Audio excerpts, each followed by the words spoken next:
Hey, good morning. Yes, it is. It is Monday. Up and at 'em, boys and girls. Today is March 24th of 2025. So what are we going to talk about today? Well, I'm not going to try to focus on you, Randy, but you brought up a great topic that I think needs to be explored and talked about instead of just held in the background. And that is suffering from depression. Stay tuned.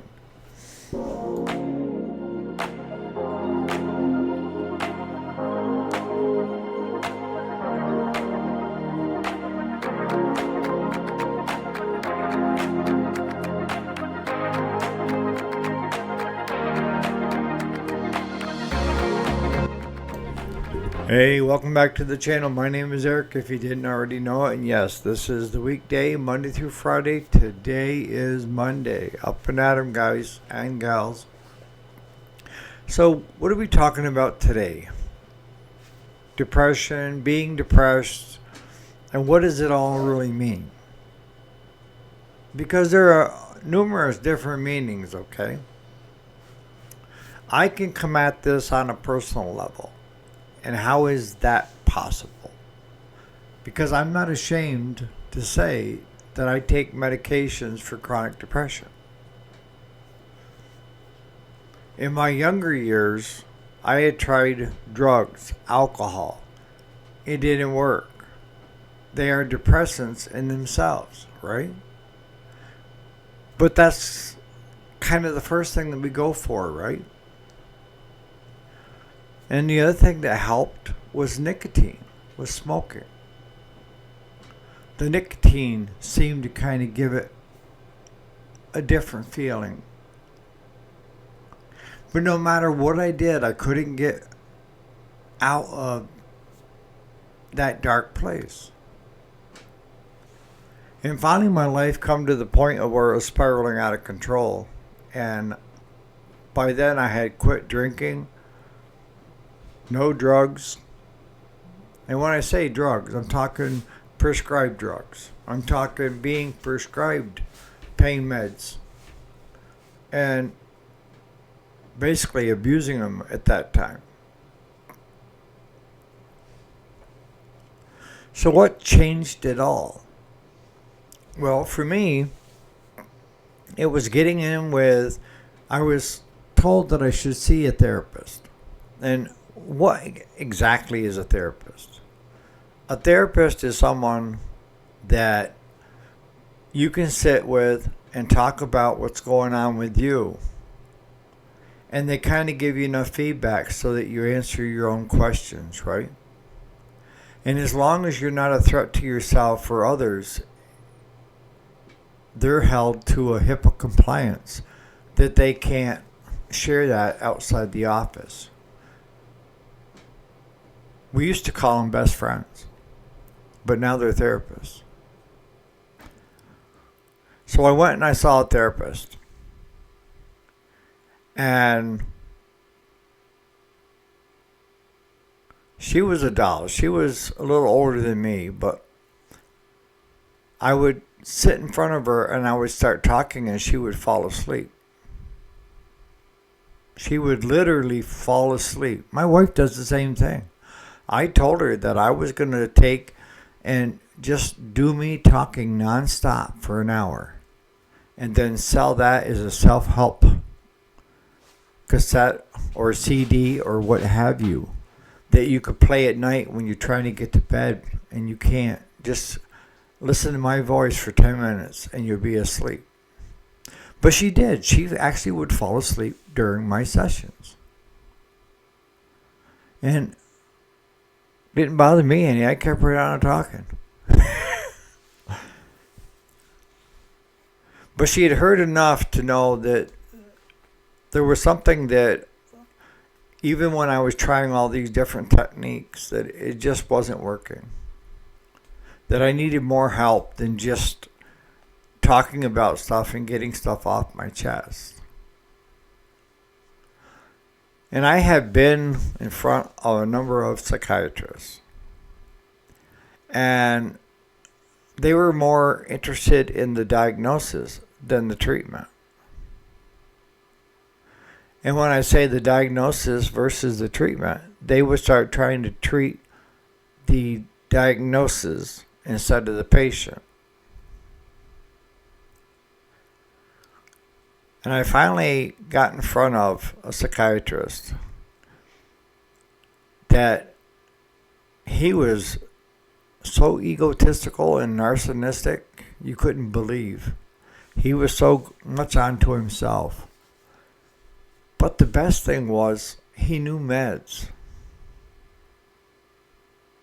He didn't look at you as a patient diagnosed. He looked at you as, do you want to get better?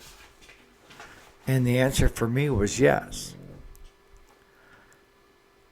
So he said, if you are willing to do what I tell you to do, I can get you better. I can get you to where you're happy again and sad when things don't go according to plan, but not with being chronically depressed. So I did. I listened to him. And he stripped me off anything I was taking and started me on medications that he thought would help. He said, I want you to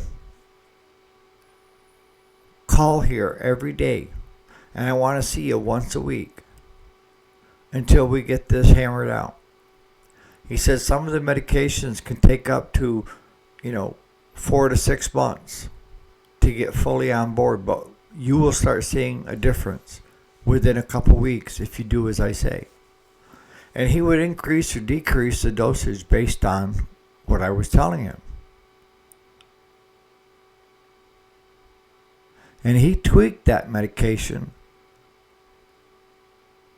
so that 30 years later, I still take the same medication with the same results.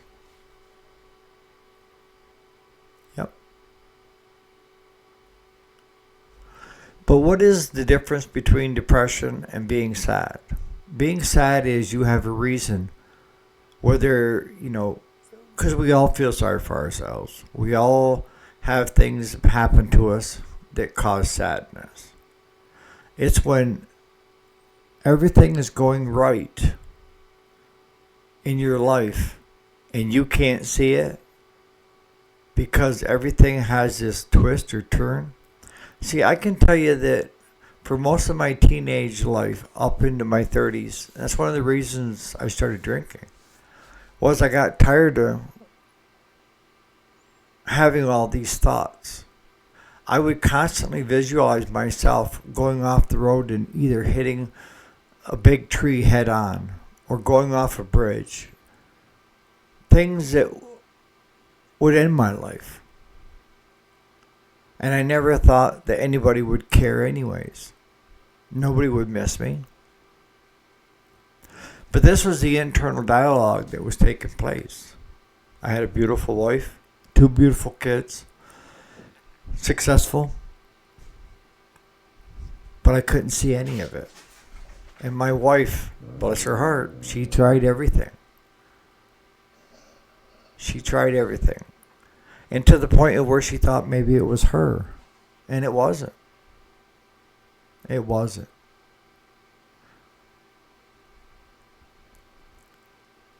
And I'll be honest with you, my first marriage ended not because she did anything wrong. It's because I felt I couldn't put her through any more. I couldn't put her through any more hell than I already have. Because when we got married young. But I couldn't shake it. And why are we having this conversation? It's because Randy had mentioned in a comment, you Randy, that you were depressed. And a lot of people out there, like me, didn't want to seek treatment because I thought it made me feel weak. That was for crazy people that needed to be locked up. No, it's not. Mental health has come a long ways over the years, but we've had a lot of setbacks these last 10, 12 years. We need more psychiatrists and more nurse practitioners that are in psychiatrics to treat the patient, not the illness, not the diagnosis. Treat the patient and the symptoms. If you can treat the patient and the symptoms,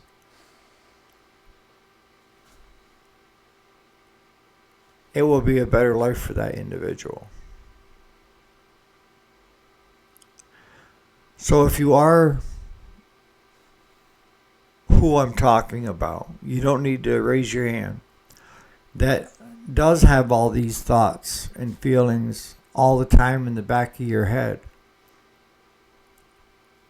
and everything in your life is going well and you should be feeling joyful and you're not, there is help out there.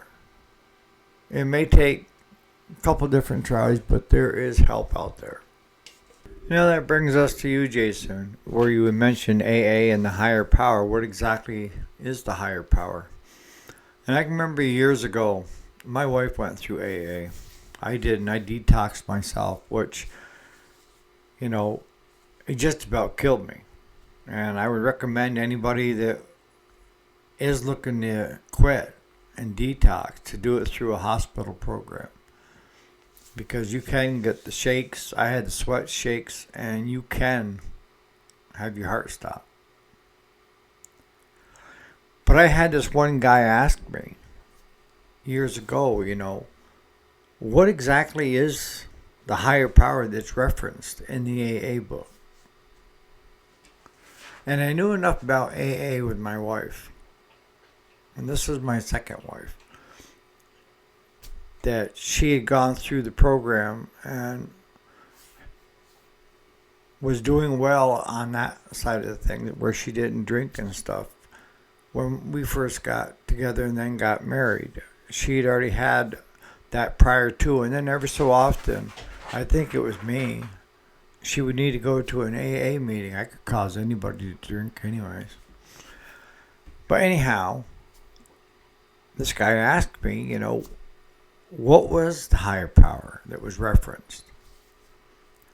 And I looked at him and I said, look, other than your wife, who has the most control over you and what you're doing? And he said, well, my wife is very controlling. I said, okay. I come back at him with the question of, what is stopping you from drinking today? Is that your wife? And he said, no, come to think of it, she was the reason I started drinking. I just kind of went like this. But what is the higher power to me? And I'm not going to get holier than thou, okay? But for me, the higher power, you can't get any higher than God. I'm sorry. If you ask me, that's where I am. I'm not asking you to believe or not to believe. I believe that's your choice. Plain and simple. But there's certain things that I see that kind of have me shaking my head. And that, with God in my life, He keeps me grounded and humble. And what is grounded and humble? I'm talking about,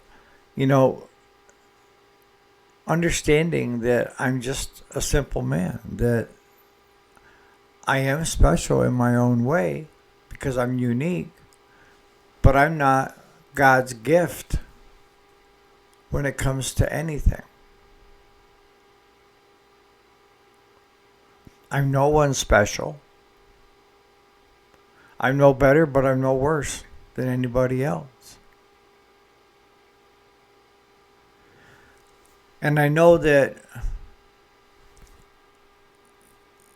His teachings, I've never read the Bible. I can't quote even a verse of it. but yet I have strong faith.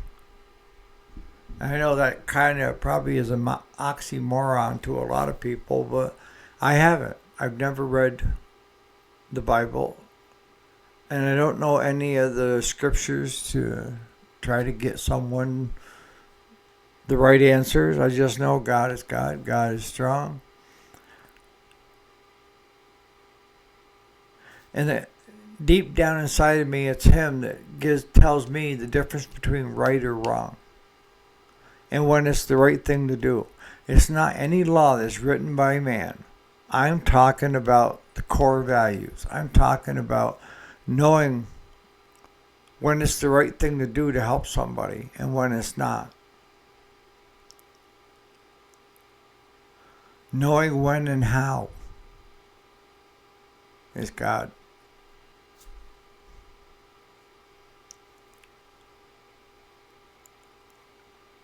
Most people come to God when they're at their worst, where they're hopeless, going through a tough time. They reach out to God. See, because God will never abandon you when everybody else does, if you still want Him around. He's there. He won't abandon you.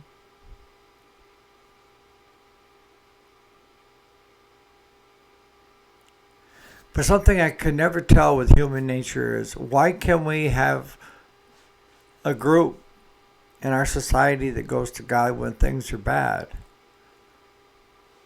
but is unwilling to give any credit to God when they're doing well?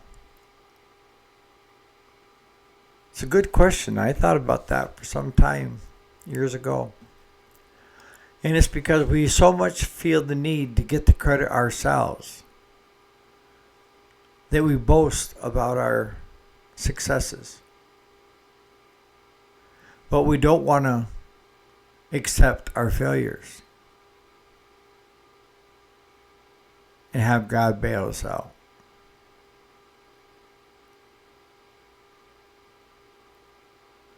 It is. It's a great question I've got for anybody. If you lean on God during the hard times, why are you not giving Him credit when you are doing well? He's way to the back again. I don't need Him right now, so He's back there at the back of the bus. And I'm not talking holier than thou, going to church every Sunday or having confession on Saturdays. I'm not talking any of that. I'm talking your own personal relationship with your higher power or God, what have you. It's what you're doing when nobody's watching.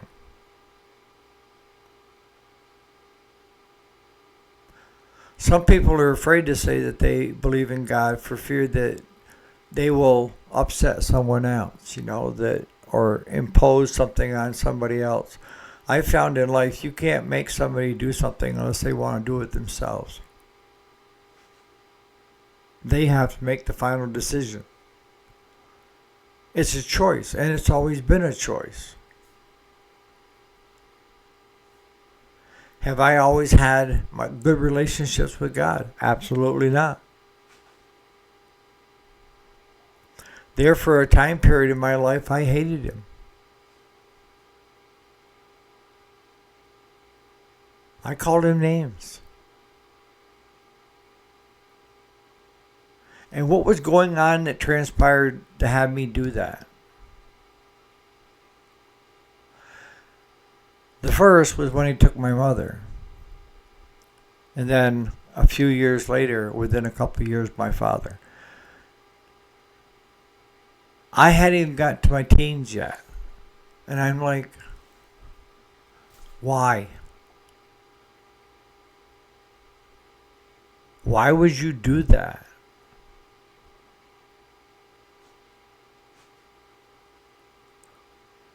Why do you take all these kids and have them with cancer at such a young age?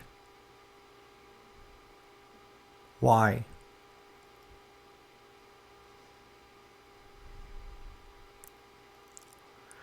But as I started to get a little older, see, I never lost my faith. I've always had a faith, but sometimes it was misdirected. You know, and as I got older, I started figuring out that we're here on earth to either learn something or teach something. And once we've figured that out, we can go on to the next phase. And until you figure that out, He keeps you here. This is our hell. It's not so bad, but this is hell. We feel everything. We feel pain. We feel greed, envy. These are all things that they talk about that being in hell. And that's where you are right now. You are in hell. You feel all these things. And when you transcend to the next phase of your life, you won't have those feelings. But God gives you the chance to experience it. We're only here for just a snap in time.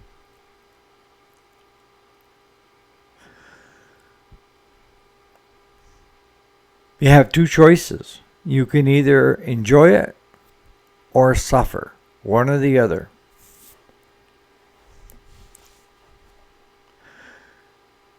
You know, it's like with me, you know, that with being dead on the table for 7 minutes, why am I still here? And it's because I need to learn something, or I need to teach something to somebody, or I need to learn something for myself. I don't know what the answer is. But I put my faith in God that He will show me what it is, and we'll go from there.